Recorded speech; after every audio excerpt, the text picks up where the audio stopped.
Welcome to the Assurance Show. This podcast is for internal auditors and performance auditors. We discuss risk and data-focused ideas that are relevant to assurance professionals. Your hosts are Connor McGarity and Yusuf Mullah. Today we've got a special guest. John Moore is the Chief Technology Officer at the State Auditor General's Office in Queensland. Welcome, John. Thank you, gentlemen. Nice to be here. Looking forward to a really useful discussion. As always, my partner in crime, Yusuf, is here with us today. G'day, Yusuf. Hey, Connor. Hey, John. Thanks for joining us today, John. Do you want to give us a feel for what your background is? As you could probably guess from my accent, I'm not from Australia. Originally from London, emigrated here in 2013. Came over with my wife and young daughter. My wife's a Kiwi, but she lived in Australia and grew up here, so that's why we came here. I had a second daughter here, so we're now a family of 4 and a dog. My background, I'm actually an engineer by trade, a mechanical engineer. I studied at Loughborough University in England. The main thing, my main takeaway, sadly, from my university degree was that I didn't really want to go into engineering for my career. So when I left university, I stumbled into IT through a help desk role, which I was using to pay off my debts, and progressed from there. Really enjoyed the technology. It was just before the dot-com bubble burst, so it was quite an exciting time to be in IT. I went into IT infrastructure, all the Windows platforms, Microsoft platforms, worked for banks and the financial sector in London, which was really interesting. And then when I came to Australia in 2013, my first role was for a professional services consultancy, and my first gig for them was at the Queensland Police Service. That was my first foray into public sector. I spent 2 years at QPS during the Com Games planning. So that was quite an interesting time. I learned a lot from there. When I left QPS, I did a couple of small gigs around Queensland, also in public sector, and then applied for a role as an information solutions architect at QAO. When the Chief Technology Officer left, I was offered the role, and 3.5 years I've been in the role now. My role now is quite varied, but essentially I run the IT department at QAO, responsible for all the IT systems, security, IT governance, facilities, infrastructure, all of that. What is it that made you stay within IT? In the early days, before I even went into IT, I temped in a bank when I was studying my engineering degree. So I'd come home for the holidays, live with my folks, and I got temp jobs working in London. And I worked in a Russian bank. This would have been 97. And I just remember the IT guys strutting around the office like they owned the place. And they really did. You know, they were all earning extravagant wages. It seemed like everybody worshipped the ground they worked on. And I just thought that looks like a really cool job. And I wasn't enjoying my degree at the time. So that's what got me interested in it. What kept me in it? I've always liked technology. I like mechanical things, anything that's technical, which is why I went into engineering. Windows was a really big growth area at the time. And I was just interested in anything mainframes, storage arrays, all the really big, interesting pieces of technology, which people don't really use very much anymore because of cloud. But at the time, that was the big thing for me. That was the big draw, and that's what kept me there. Do you want to give our listeners some idea as to what the QAO do for those people that may be outside of Queensland or outside of Australia or haven't come across audit officers? QAO is responsible for auditing 2 aspects of Queensland government. Financial audits, so it's financial statements for the 450 or so Queensland government entities all around Queensland.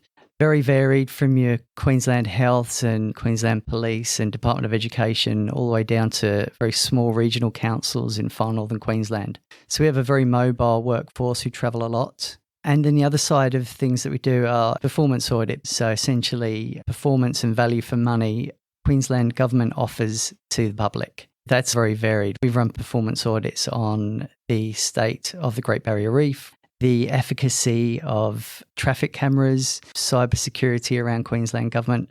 Anything that anyone in Parliament could think of as a subject to be audited, we can audit it. Those 2 main areas, the financial audit side and the performance audit side, do their demands on you and your team differ? Yes. The financial audit side is much bigger, 70 to 80% of the organisation, staff-wise and work-wise. Financial audit is very well defined, very strict and well understood methodology. The process year on year doesn't change too much. Although we're bringing in more data and analytics into the work we do, it's a well understood domain. Whereas performance audit, because it's so many varied subjects, the work is very varied. Obviously, security is important for all aspects of our work. What sort of challenges did COVID pose for your organisation, and how well placed were you guys to deal with those challenges? As with all organisations out there, it hit us hard, but fortunately we were well placed to deal with it because we're a very mobile organisation and we've embraced cloud. Several years ago, we moved many of our workloads. We have a really robust and reliable VPN. Our staff are used to being mobile. They're used to connecting and tethering to their mobile devices. So when we moved to working from home, which we did fairly quickly, the challenges were along the lines of, I don't have a second monitor at home. I don't have an ergonomic chair at home. It really wasn't a technology challenge for us, which was an excellent result for my team. We were dealing with some fairly minor requests and problems, and staff just shifted into that mindset of working from home really, really easily. And we still have a good proportion of the office working from home regularly at the moment. And hopefully, I think it may well continue that way for a while.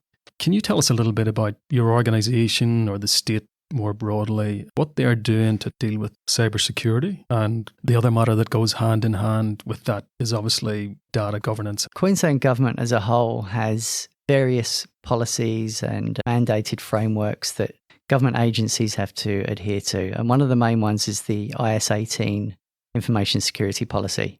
So that was overhauled in 2018 and it's based on the ISO 27001 standard, which is a globally accepted information security standard. We've been implementing that over the last couple of years, widening the scope from some of our critical systems initially to now all of our systems and all of our information assets. ISO 27001 is a well-recognised standard and it takes a risk-based approach.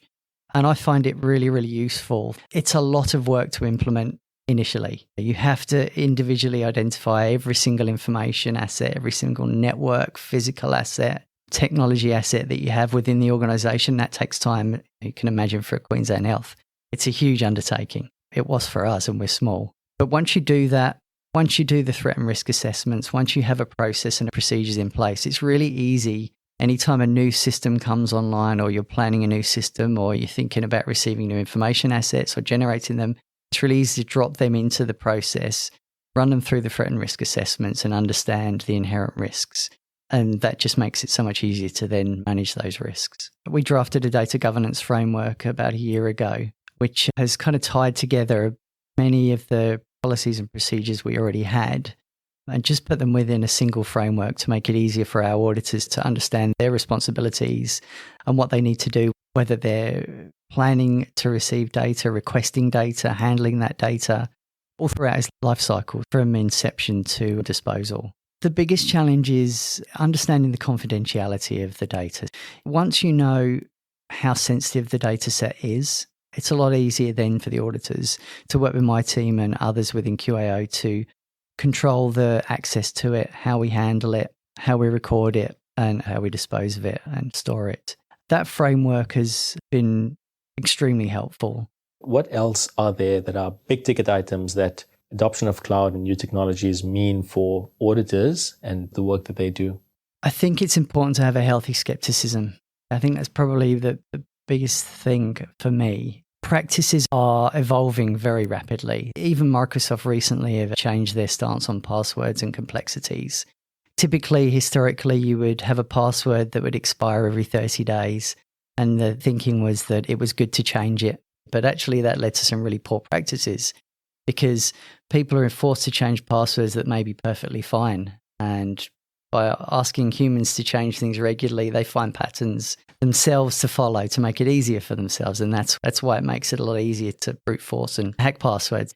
So these days, Microsoft recommend, to give an example, they recommend keeping passwords for as long as a year, maybe longer, but using better analysis techniques and better detection techniques to understand if passwords are being compromised and brute force. And then that way, the passwords are only changed when you see they're being attacked or there's a vulnerability to them. And that's something we've implemented along with some other controls at our organisation, and it's been really successful for us. Multi-factor authentication is an absolute given nowadays. That second and third factor of authentication, assuming zero trust, none of your staff, none of your devices are trusted until they can provide multiple levels of authentication. Very, very strong controls in themselves. Quite hard to implement, especially with legacy systems. but there are solutions out there that can help with that. My biggest piece of advice is to be skeptical and not to assume that even technologies and advice from a year or two ago are valid still.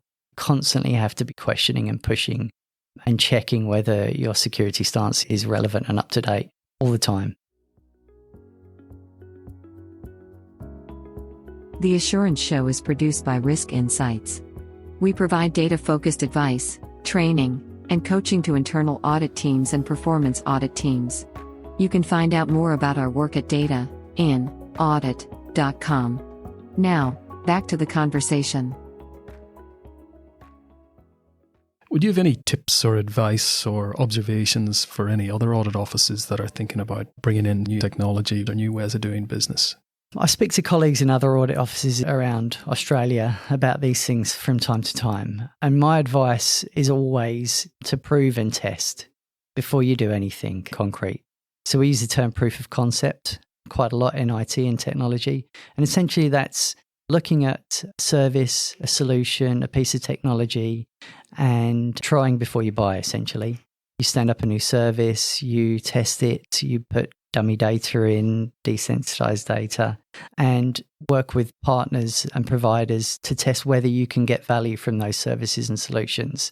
Typically, you do it fast, quick and dirty. Agile is the buzzword now. It is a genuinely useful method, Agile, because you try quickly, you fail fast, and you learn very quickly and get results quickly. Doing big waterfall projects has been shown to be a no-no for a long while now. Smart, sharp proofs of concept are great. The proof of concept approach applies to auditing. Some of the other audit offices that we've seen are starting to move down that track as well. The benefits are clear, and it just makes sense in terms of the return on your investment and mitigating your risk as you go along. Are we talking financial or performance audit? The thing with financial audit is you know the risk that you're looking for. It's very clear, it's defined. You know what the outcome is going to be. It's either qualified or unqualified opinion with regard to financial statement, misstatement. While waterfall projects don't make much sense for a lot of things anymore, if you know exactly what it is that you're going to deliver and there is no potential to waver from that, then that old style is still okay. But most things we do nowadays, performance audit, internal audit, IT projects, you don't know. You don't have the answer. Especially with performance audit, because the reason you're doing the audit is to find things that you're unexpecting. So who knows where that's going to lead you. And that's where the value add lies, because then you can pass that on to the client that through your proof of concept or discovery process, we've identified new risks or we've seen things you're doing well. The sooner you can bring that back to the client, because they are clients after all, whether it be internal audit or performance audit, the greater value they get from the process as well. It's interesting you say that. Understanding the auditor is there to provide a service to the client. That's something we've had a good experience of this year with our own internal auditors, who are a third party. They're not sourced internally to QAO. But we've had several internal IT audits undertaken this year.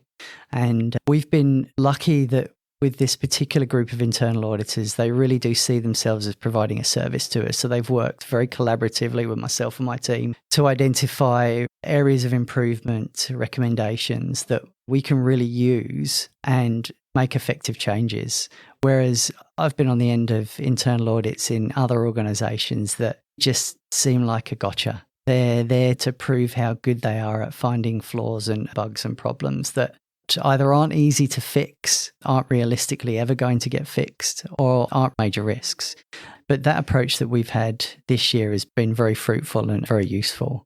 We've found some good improvements because of it. What's been the key determinant of that good relationship? Has it been because there's been engagement with the internal auditors by you up front, or it's a transparent process, or when it comes to findings and recommendations, there's good engagement again, or is it a mixture of all of the above? Definitely a mixture of all of the above. So I was always involved from the very beginning of the engagement. I explained how we'd had bad experiences before, so the auditors were very cognizant of that right from the very beginning.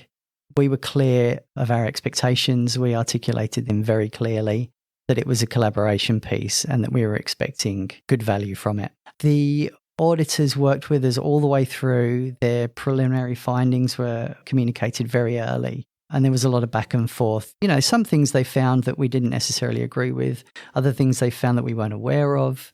So yeah, very valuable process, very collaborative, and quite a different way of doing things to what I've been accustomed to. If you think about the next 1 to 3 years, what are your key priorities? Cybersecurity is always there. That's always an ongoing piece. That's never going to go away. But one of the things I would like QAO to achieve is some level of ISO 27001 certification. So we're going to be working initially for some external attestation on our controls, our adherence to the Essential 8. Then once we've done that, probably over the next year to 2 years, we'll look to get certified. Whether we do that on certain systems or we try for the entire organization, that's a stretch. That's a huge piece of work, but it's definitely there as a target for us. Technology-wise, digital workplace is one of my main projects. So we spoke about mobility earlier. And also another big thing for us, data quality is a struggle for us internally as an organization. So with some islands of disparate systems, old legacy ERP system, our audit tool set, having consistency of master data across those systems currently is done with data transformation and data loads that are stitched together manually. I'd like one consistent master data management platform. That's foundational. That's key to our modern workplace. So that's something we're going to be looking to do over the next couple of years as well.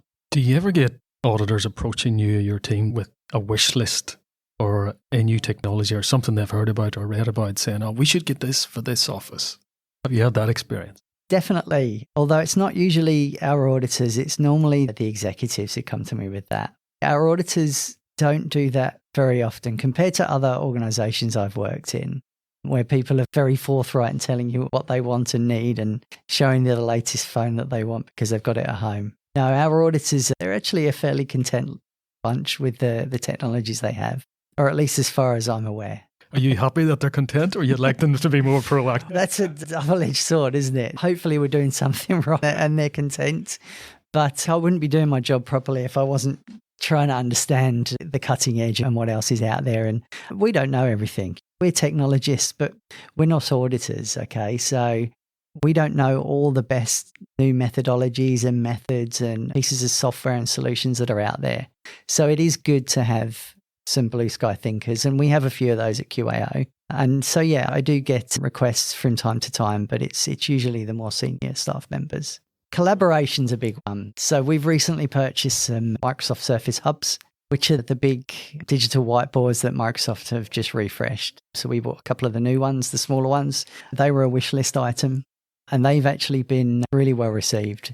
So we use them to host meetings. They're mobile. They have uninterruptible power supplies in them, so you don't have to have them plugged in. You can move them around the office whilst having a meeting and collaborating with someone, which is a fairly niche requirement, but useful. Infogram was an interesting one. That one kind of came out of the blue. That's an online visualization product. That's been useful, but that's not really revolutionary or a huge piece for us. What we'll do more and more of is little point solutions.